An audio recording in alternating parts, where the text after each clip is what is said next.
The sheriff's deputy lowered his citation book and looked at me like I'd just told him the moon was made of cheese. "Ma'am, you're saying you own the beach?" I handed him the document. 18th century script, county seal, the whole weight of colonial law in my hands. Not the beach, deputy. The Tidelands. Everything between mean high water and mean low water for 3 miles of coastline. And the HOA just built their new beach pavilion right in the middle of it.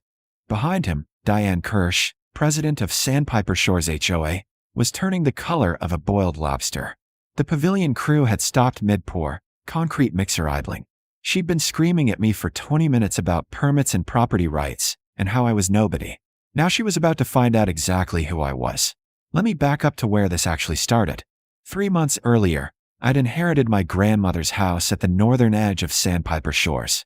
The property came with a metal lockbox I'd never seen before, tucked in the back of her closet behind winter coats that still smelled like her perfume. Inside was a single document, yellowed and fragile, dated 1748. I'm a research librarian. Old documents are my language. This one made my hands shake. It was a Tideland grant, issued by the colonial governor to my ancestor Jeremiah Hale. In the careful legal terminology of the era, it conveyed ownership of all lands between high and low water marks, along a specified stretch of coast. 3 miles of it. The exact 3 miles that Sandpiper Shores now occupied. I spent 2 weeks verifying it. The grant had been recorded in the county's original deed books. It had never been revoked, never been sold, never been superseded by any subsequent instrument. It had simply passed down through my family, generation after generation, forgotten in lockboxes and filing cabinets while the world built beach houses around it. Tidelands aren't like regular property. Most people assume beaches are public or that coastal development somehow erased old claims. In this state, that's not how it works. A valid colonial grant, properly recorded and maintained through the chain of title, supersedes everything that came after. I own the intertidal zone. Every grain of sand that disappeared underwater at high tide and emerged at low tide belonged to me. Had for 276 years. The HOA had no idea. I didn't announce it. I did what any good librarian does. I researched. I hired a property attorney named Vincent Reese who specialized in historical land claims. He spent 6 weeks in the county archives and came back with a memo that used the word ironclad 4 times. Then I watched.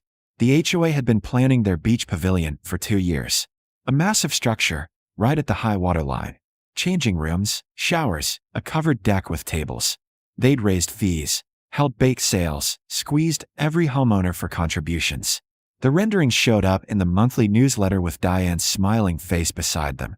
I waited until the day construction started. The crew arrived at dawn. I was already there with my camera, photographing the stakes they'd driven into the sand. All of them below the high water mark. All of them on my land. Diane showed up at 8 a.m. in a golf cart, clipboard in hand, directing traffic like a general. She saw me standing near the stakes and waved me away. Private construction zone. HOA members only. This is Tidelands, I said. You can't build here. She laughed. Actually laughed. Honey, the HOA owns everything from the dunes to the water. We have permits. From the county? Of course. The county can't permit construction on land it doesn't own. Her smile went sharp. I don't know what you think you found in your grandmother's attic, but beach access is public domain. You want to make trouble? We'll bury you in legal fees before lunch. I held up my phone. I'm recording this. You just stated, on camera, that the HOA owns the Tidelands. Do you want to revise that before I submit it as evidence? She called the sheriff. Which brings us back to the deputy with his citation book, standing between me and Diane while the concrete mixer idles and the morning tide starts its slow crawl up the beach. I handed him the Tideland grant. He read it twice, squinting at the script. Then he got on his radio and called for his supervisor. Diane was yelling again, something about harassment and obstruction, but her voice had lost its certainty. The construction crew boss was on his phone, probably calling his own lawyer. The supervisor arrived in 15 minutes. Sergeant Maloney, 20-year veteran, the kind of cop who'd seen everything twice. He read the grant, looked at me, looked at the pavilion stakes. You're Margaret Hale? I am. And you're claiming ownership of the beach? The Tidelands. High to low water. The beach above the high water mark is theirs. Everything below it is mine. They're building on my property without permission. Diane lunged forward. This is insane. We have permits. We have county approval. Maloney held up one hand. Ma'am, if this document is legitimate, the county can't grant permits for someone else's land. Diane's face went from red to white. That's a piece of paper from the 1700s. It doesn't mean anything. Sergeant Maloney handed the grant back to me with the careful respect you give something that might explode. Ma'am, I'm not a land attorney, but I've seen enough property disputes to know colonial grants aren't something we dismiss on the beach at 9 in the morning. He turned to the crew boss. I'm going to ask you to stop work until this gets sorted. The crew boss looked at Diane. Diane opened her mouth, closed it, opened it again. You can't just stop construction because some woman shows up with, I can and I am, Maloney said.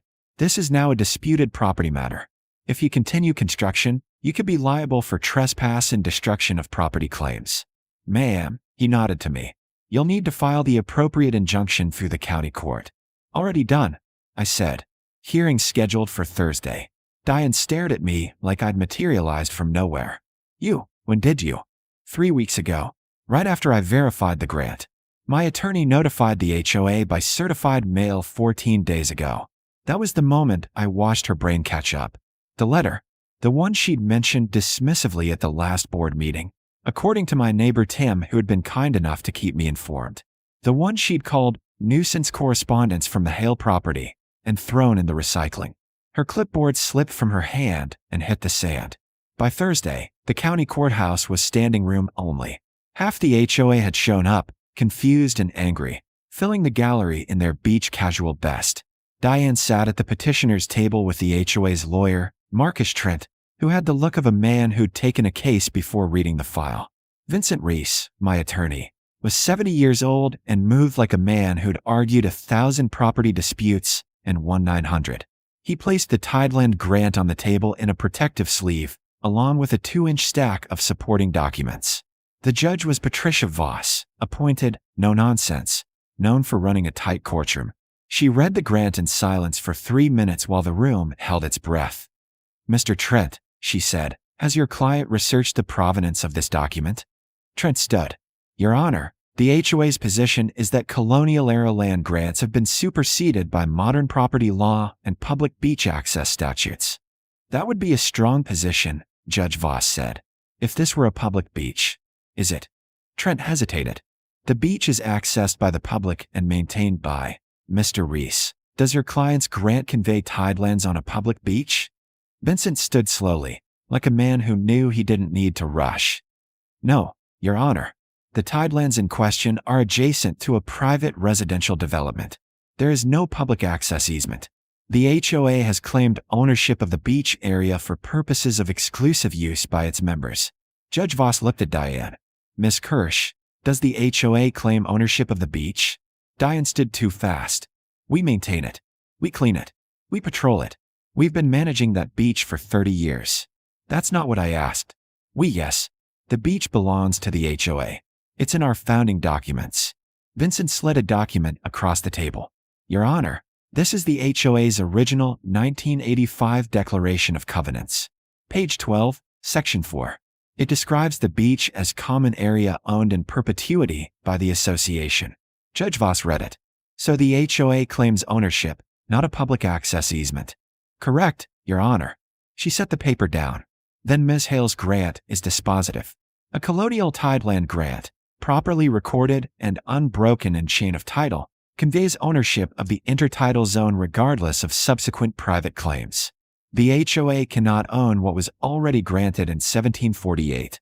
Diane made a sound like a stepped-on cat. That's impossible. We bought that land. We developed it.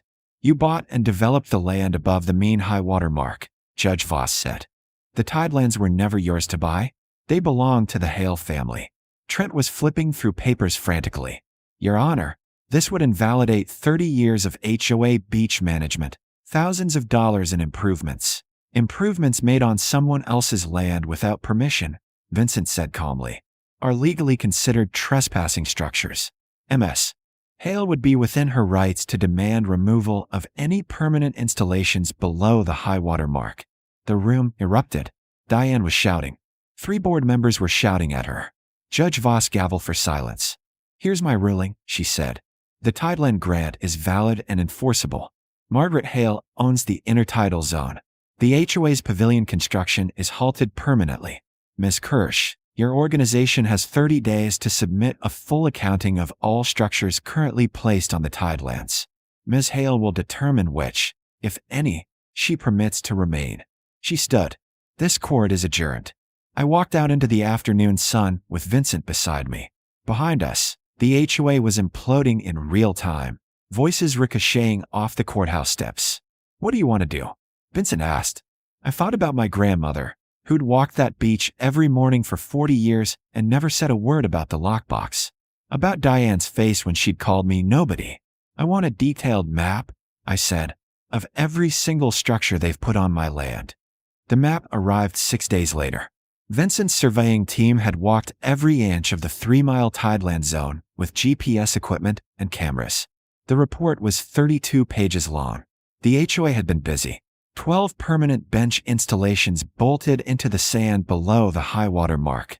A wooden boardwalk extending 400 feet into my Tidelands. 4 beach access staircases built on pilings driven into what they'd assumed was communal property. The half-constructed pavilion. And a stone fire pit area that had been there so long it had its own dedicated page in the HOA newsletter archives. Every single structure was on my land. Every single one had been built without my family's permission. I called a meeting. The HOA board gathered in their community center on a Wednesday night. Diane at the head of the table looking like she'd aged 5 years in 2 weeks.